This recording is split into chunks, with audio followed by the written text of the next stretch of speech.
Hey guys, welcome back to another video. This is Joshua Martinez, back with another review, and today is going to be the long-awaited kind of a review and a how-to as far as how I change my strings. So today we're going to be reviewing these.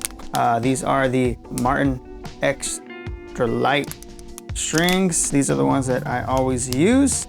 I'm excited. It's been a while since I've changed my strings, which is crazy because I like to change my strings every month. You just get so caught up in everything that you just don't have time. So today I'm going to be using the SP's Extra Light. The gauge starts at 0.010 to 0.047. I really recommend these, not only for beginners, but as you get more, I guess, experience or whatever tone you like, depending on how much you know as far as you're playing, these strings, I like them. Yes, they're extra light, but with my guitar, they pair very great. So today's gonna be kind of a 2-for-1 video. So you're gonna get to hear these after I change them out, and then I'm gonna show you guys how I change my strings and how I set them up. Very simple, very easy. It's actually almost how Martin wants you to set them up, but honestly, the way I do them, the way I've learned, they've never busted for me. So stay tuned for the rest of the video.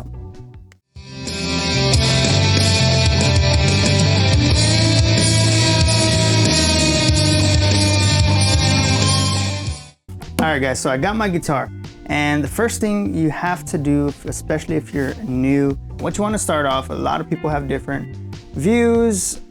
I'm just gonna go with how I do them. So you just start by taking off your strings. So you go one by one, loosen them all up. So I do have a peg tuner winder, whatever you call it, but it's in my electric guitar case, so technically I don't have it with me. But that would be a great tool to have, only because it speeds it up. And also that tuner or that peg winder, it has a peg puller. So if you don't have that, some pliers will help out. Just be careful with your guitars, guys. You know, take care of it. Try not to scratch it up, because these are hand tools that you usually wouldn't use, you know, in this case. So just be careful, and when it comes to taking the pegs out, as gently or as careful as you can, then you can do that. But if you have a string winder or a peg, tuner peg winder, that'll help out.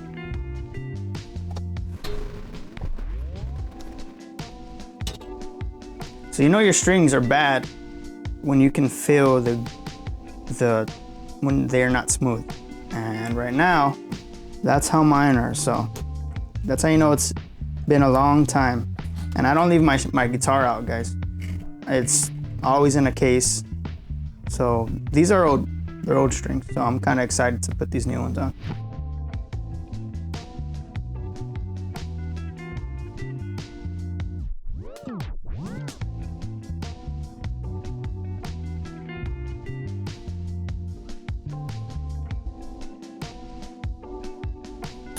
So now you're left with this. See that? Strings hanging off. So let me get the tools and I'll show you how I do it. All right guys, so I recommend you get a tuning peg winder that has the pin puller with it. That's the most safest, and it's built for this. Right now I just have me some needle nose pliers. So if you do have needle nose pliers or any other type of tool, just be very careful, guys. I pretty much lay this on the bridge, and I just have it open a little, and I just use it just enough to leverage up the tuning peg. So just be very careful. You know, you don't want to scratch your guitar or the bridge, especially if it's very expensive. And remember, guys, to take care of these old strings. Remember, I have some merch out there. I'll plug it in right now. It's to make sure that you throw these away, or they'll come back and poke you. So make sure you dispose of them correctly.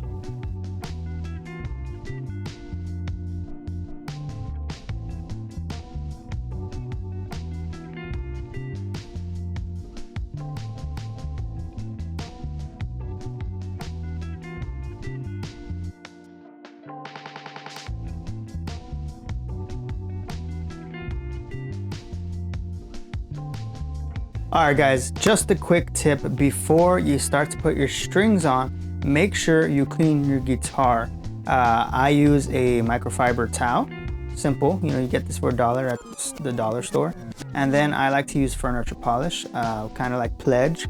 Don't spray it onto your guitar, spray it onto the towel and then clean your fretboard, all of your guitar, guys. You don't know how much dirt, grease, grime gets all over this, especially if you play a lot. So make sure that you clean this before you continue to put your strings on.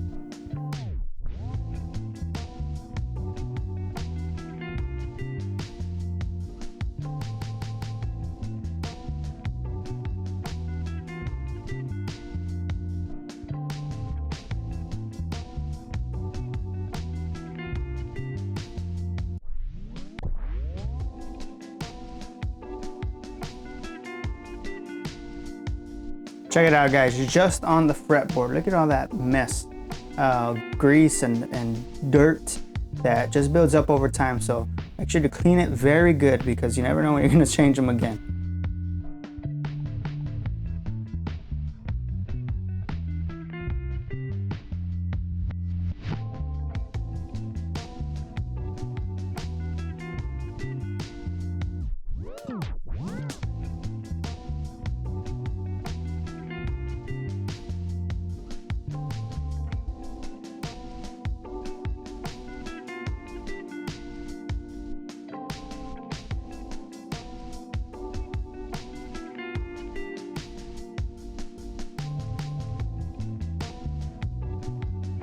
Okay guys, so now that we're done cleaning up, then make sure that it's very simple. So like I was saying earlier, you just put the first or sixth string, thread it through the hole,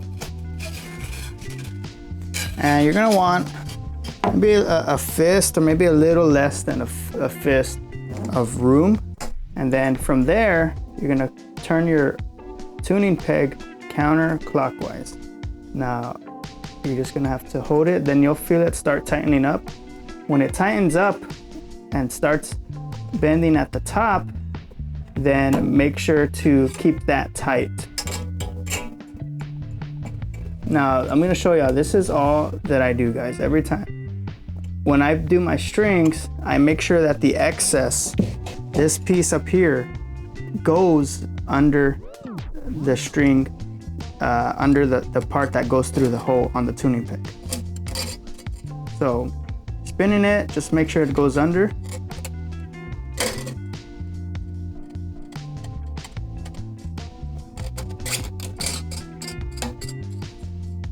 Now I know Martin's suggested way or way that they say to put the strings on is almost very similar actually.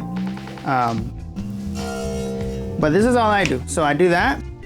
Then once it's usually the first time around, especially on this low E, see all you have is that maybe one, by the end of tuning you might have 2 rows. You just bend this up guys, just straight up. All right, just bend it up. I know Martin's, you bend it up and around the string.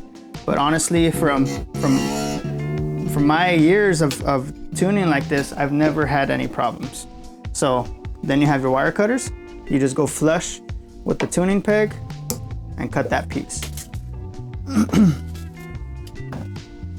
And again, remember that the excess, especially these short ones, very, very sharp.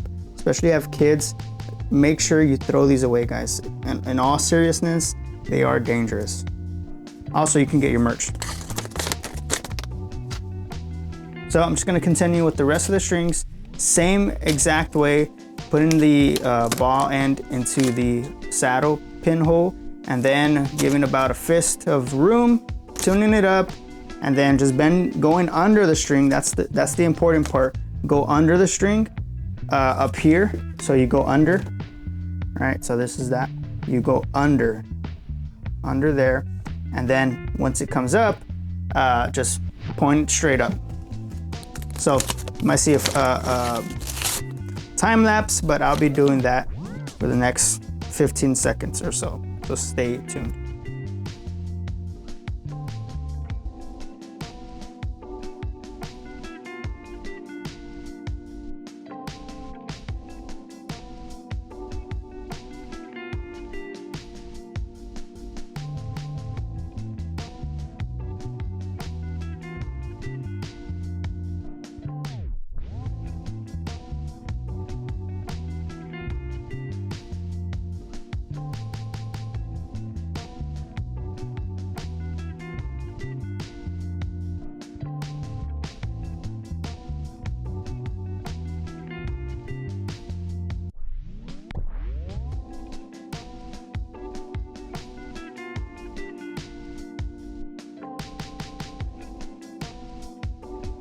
All right guys, so I got all of the strings on.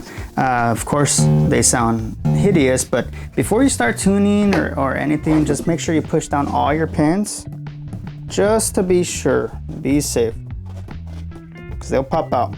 Depending whether you have very worn, very used pins, or if your guitar is new still, just make sure they're in. So what you're gonna wanna do next is, because any strings, when you put new strings on, they need to be broken in. If not, it'll keep going out of tune. So what you wanna do is pull it like this. Just pull it enough to, you know, give it some tension, maybe enough to put your fingers under there. And you wanna just keep doing that. That's gonna stretch the string. It's like putting, you know, new shoes on. It takes a week or two to break them in fully. So it's the same with strings. Just pull them up. And you'll notice they'll feel a lot looser, just because you're getting it tight in those little, whether it be the corners or in the tuning pegs. Beautiful. So give it a few strums. I'm gonna do it right now. It's gonna be sound very bad, but just wail on it, you know, as just wail on your guitar. It's something that you don't want to do as far as when you're playing live or a video. Just do it because you have to break in these strings. So here's an example.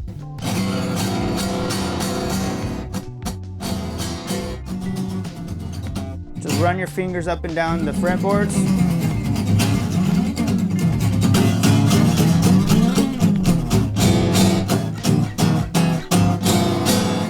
Stretch them again, pull them.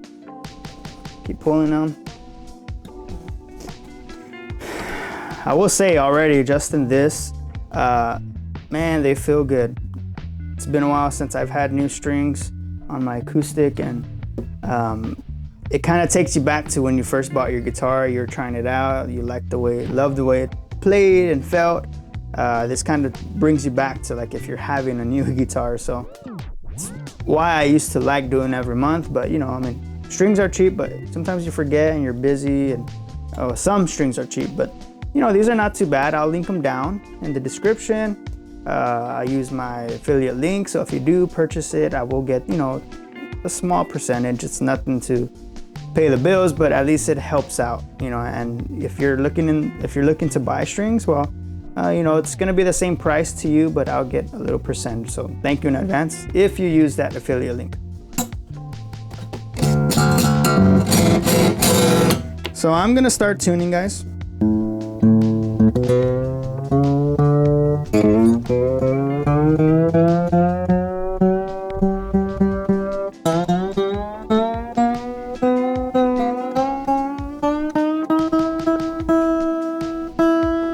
So normally, guys, I mean, that was more or less, you don't want it to be perfect because you still got to break them in at that tension. So normally I wouldn't tune them up that fast if you're hearing me, but since I did the stretch and I'm more confident that I won't get any surprise breaks or anything like that, so that helps out a lot as well. And if you don't have a tuner on your guitar and you have a clip-on tuner, or you have the little square box tuner, remember if it's in chromatic, it has to be at 440 hertz. So just make sure you do that, and that's standard tuning frequencies, so 440 hertz. And if you have a clip-on, most likely it has a guitar option. It might have the hertz choice. If not, then it'll just be guitar. Remember, E, B, G, D, A, E, starting from the bottom. So I'm gonna break them in some more. You're gonna hear the difference. They are a little tighter.